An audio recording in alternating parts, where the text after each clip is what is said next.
que il faut que nous prenions conscience de celui que nous adorons. Amen. Et souvent, on est là, on est tellement habitué qu'au final, on est dans la religion. Et on pense que non. Quand on te dit on adore Dieu, là, on n'a pas besoin de te dire qu'on va adorer Dieu. Toi, tu sais pourquoi tu es venu. Amen. Tu sais de qui tu parles. Donc, on n'a pas besoin de dire, mets-toi à genoux, lève-toi, assieds-toi, lève les mains. Tu sais pourquoi tu es là. Amen. Tu n'es pas venu dans un supermarché, mais quand ceux qui viennent dans un supermarché, ils sont actifs. Ils vont dans différents rayons, ils savent ce qu'ils viennent chercher. Ils viennent, ils le prennent et ils s'en vont. Quand ils n'ont pas trouvé, là, moi qui ai travaillé dans le domaine, ils viennent nous voir, ils nous disent où est-ce que ça se trouve. Donc eux-mêmes, ils n'ont pas vu, mais ils croient que ce qu'ils cherchent est ici. Donc ils vont venir te demander à toi, est-ce que vous savez où ça se trouve? Parce qu'ils n'ont pas trouvé. Mais nous, parce qu'on n'a pas vu, on arrête, on laisse tomber. Ce matin, j'aimerais te parler de quelqu'un qui t'a donné quelque chose. Une chose pour laquelle tu n'as pas prié. Ce matin, j'aimerais encourager quelqu'un à ne pas être découragé.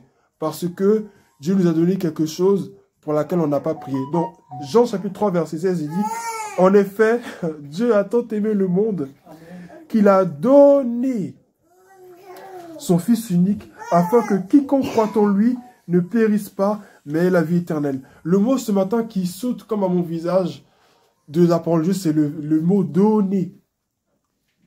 Il a donné. Il n'a pas prêté, il n'a pas échangé, il n'a pas dealé, il n'a pas négocié.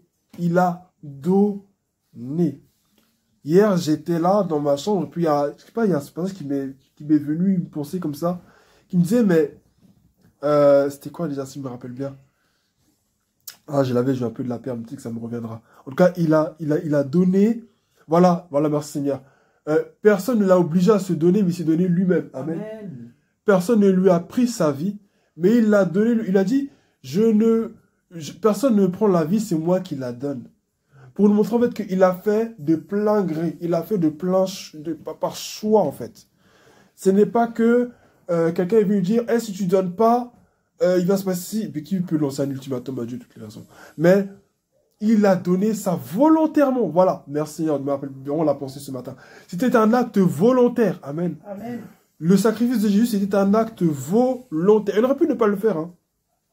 Il n'était pas obligé. Il n'y a rien qui l'obligeait de venir. Il n'y a rien qui l'obligeait de faire ce qu'il a fait. Mais il l'a fait par amour pour nous. Amen. C'est nous qui étions en tort.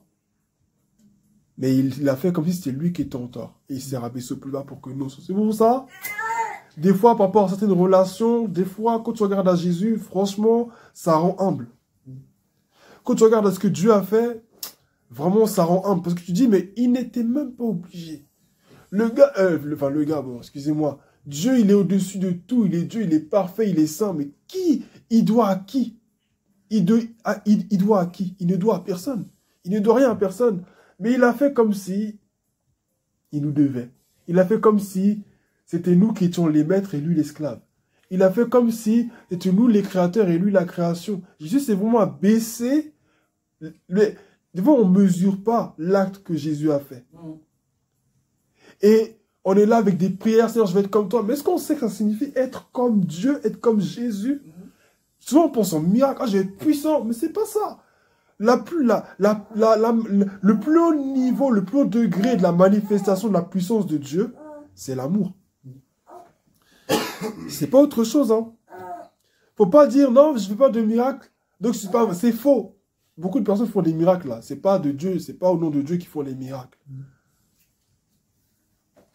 Ce qu'un chrétien doit rechercher, là, c'est manifester l'amour de Dieu. L'amour. Et quand tu dis l'amour, tu dois méditer là-dessus. L'amour, là, c'est quoi? Et le niveau le plus élevé où l'amour a été manifesté dans la Bible, c'est en Jésus. Donc, c'est Jésus, l'histoire de Jésus que tu dois vraiment méditer même. Si tu ne connais pas trop la Bible, là, Jésus, tu dois vraiment voir. C'est quoi cet amour? Tu vas voir que c'est un puits sans fond. Parce que l'amour de Dieu, il est beaucoup trop grand. Et il te dit que par cet amour-là, qu'il n'a ni commencement, ni fin, ni distance, ni poids, ni profondeur, ni hauteur, là, c'est ça qu'il a donné, puis c'est donné pour nous. Tu vas faire quoi avec ça? Tu vas dire que je ne suis pas digne, mais lui, il dit que tu es digne. Et il sait en qualité de quoi il parle pour dire que toi, tu es digne. Quand il dit que tu es son enfant, là, il sait en qualité de quoi il le dit. Il sait sur quoi il se base et puis il dit que tu es son enfant. Quand il dit tu es de ma présence, quand il dit qu'il est là où deux ou trois sont assemblés en son nom, il est là. Mais qui est digne de la présence de Dieu? Qui est digne d'être dans sa présence? On voit dans l'Ancien Testament, non? Il y avait les prêtres, il y avait tout ça. Et puis bon, le lieu, c'était un lieu saint, personne ne pouvait entrer. Mais là, il dit là où deux, trois sont ensemble, mon nom sur le milieu d'eux. Est-ce qu'il a déterminé un lieu? Il n'a pas déterminé un lieu. Il n'a pas déterminé une manière. Il n'a pas déterminé une race. Il n'a pas déterminé un langage. Il a juste dit là où deux, trois sont ensemble, mon nom. C'est le simple fait que vous vous dites, le simple fait de se dire, bah, on vient là, on parle de Dieu, Dieu est là. Amen. Dieu est là. Dieu est réellement là. Le créateur dont on parle dans la Bible, là, qui a créé les cieux et la terre, qui a dit la lumière soit lumière, il est là. Et c'est lui qui s'est donné. Livre de Corinthiens ou de Colossiens, je ne me trompe pas, en tout cas c'est marqué dans le Nouveau Testament, il est écrit que Jésus-Christ a créé le monde. C'est écrit dans la Bible que Jésus-Christ a créé le monde. Donc Jésus-Christ est réellement Dieu. Amen. Ce n'est pas une falsification, c'est la réalité. Et c'est ce Dieu-là qui s'est donné pour nous. Mais c'est quoi ce sentiment? Quand tu médites sur l'amour de Dieu, mais des fois, excuse-moi de le dire ainsi, mais tu perds la tête. C'est beaucoup trop élevé pour nous. L'amour de Dieu. C'est-à-dire là où toi tu es, là, notamment nous sommes là. C'est-à-dire, on a fait beaucoup de choses qui ne plaisent pas à Dieu. Hein. Mais Dieu ne regarde même pas ça. En fait, Dieu ne se base même pas sur ce que nous on fait pour nous aimer. Dieu ne se base même pas sur ce que nous sommes pour nous aimer. Dieu ne se base même pas sur l'ampleur du mal qu'on a pu faire. Il y a un homme dans la Bible, parmi les rois, qui m'a beaucoup marqué. C'était un roi, je crois qu'il s'appelait Manassé, je ne sais plus. En tout cas, c'était un roi, il a fait beaucoup de bêtises, mais vraiment, il a été dans l'occultisme. C'est lui, non? Il a fait de la magie, il a sacrifié des enfants par le feu. Il a fait plein de choses. Et il n'a même pas marqué, je crois qu'il s'est repenti, je crois, à un moment donné. Il s'est repenti, puis Dieu l'a pardonné. Je dis, mais comment Dieu a pardonné cet homme? Comment? Comment? Mais il a fait trop de mal. Déjà, il y avait déjà des idoles avant lui, déjà. Ça, déjà, Dieu n'aimait pas ça. Lui, il est venu, il n'a pas juste ajouté un poteau, hein. Il a multiplié même tout ce que les autres ont fait. Il a livré ses propres enfants par le feu. Il a incité le peuple d'Israël à faire pareil. Mais il s'est repenti un seul jour, une seule fois, et Dieu l'a pardonné.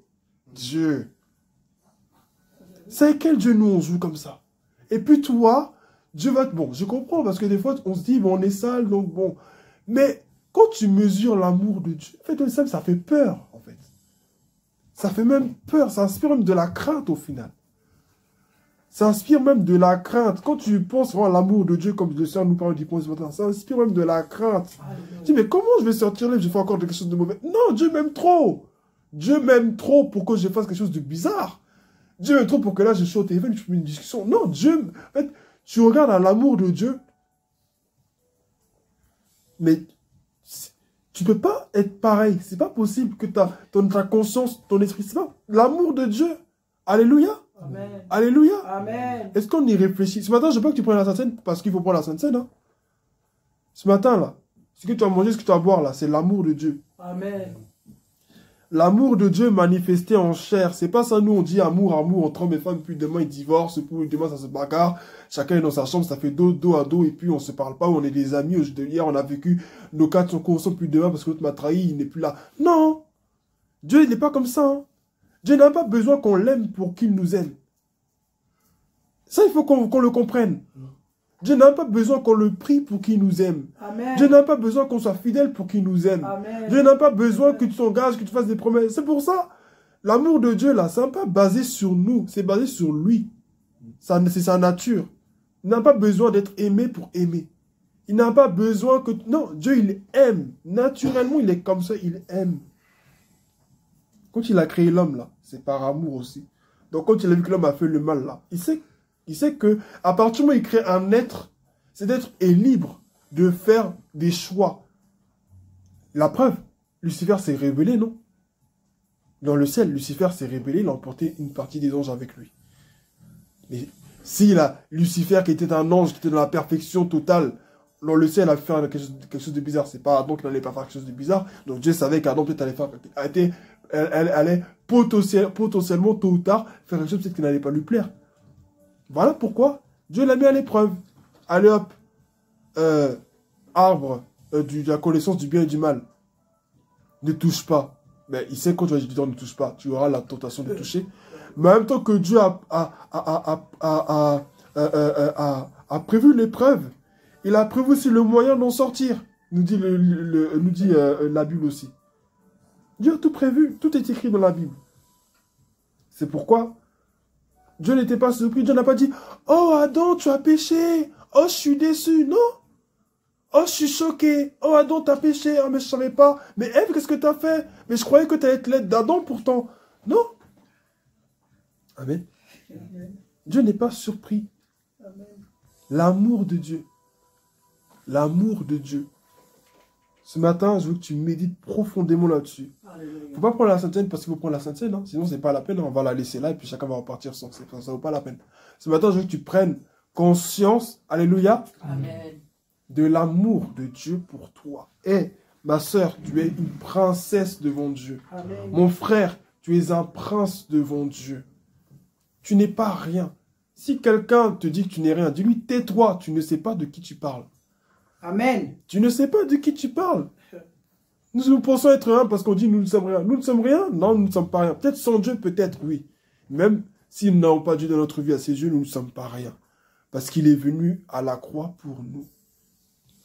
Amen. Amen. Que son nom soit béni. Nous allons nous lever et nous allons partager ensemble ce saint repas qui nous parle de l'amour de Dieu. Amen. Dieu Tout-Puissant, loué sois-tu.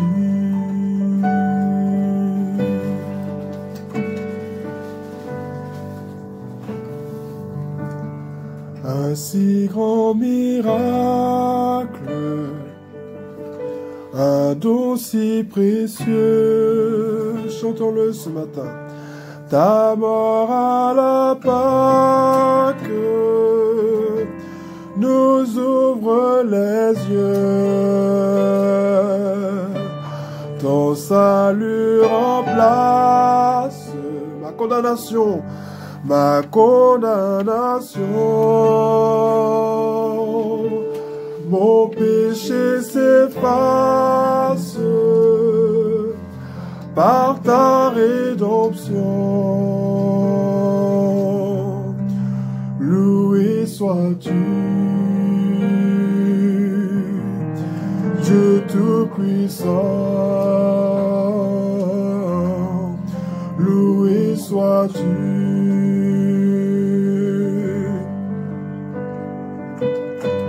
Loué sois-tu, loué sois-tu, oh, Dieu Tout-Puissant. Loué sois-tu, pour ton amour manifesté à la croix, pour ton sacrifice pour nos âmes. Chantons-le ensemble, loué sois-tu, loué sois-tu, oh, Dieu Tout-Puissant, loué sois-tu pour ton amour, pour ta fidélité, Seigneur, pour ta présence dans nos vies. Loué, loué, loué sois-tu, oh Seigneur, Dieu Tout-Puissant, loué sois-tu.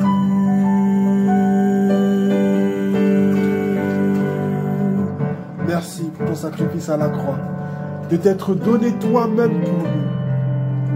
Tu n'as pas envoyé d'ange, d'archange, de chérubin ou parmi un des 4 êtres vivants ou un des 24 vieillards. Aucun d'entre eux n'était digne de verser son sang pour nous. Alléluia. Aucun n'était digne de se donner pour nous. Merci pour tout. Toi qui as la clé de tous les mystères, toi qui connais toutes choses. Oh, tu as vu défiler au fil des siècles les différentes civilisations, les différents peuples. Aucune histoire de peuple ne t'est cachée. Tu sais toutes choses. Tu connais l'histoire de ma famille. Tu connais l'histoire de mon nom. Tu connais l'histoire de mon peuple. Tu connais tout de moi, Seigneur. Et tu connais mes enfants déjà. Tu connais la femme que j'ai épousée. Tu connais mes petits-enfants, mes arrière-petits-enfants et le reste de ma lignée jusqu'à ce que tu reviennes. Oh, loué sois-tu, oh, Dieu Tout-Puissant. Loué sois-tu. Oh, sois-tu, oh, Dieu Tout-Puissant. Loué sois-tu.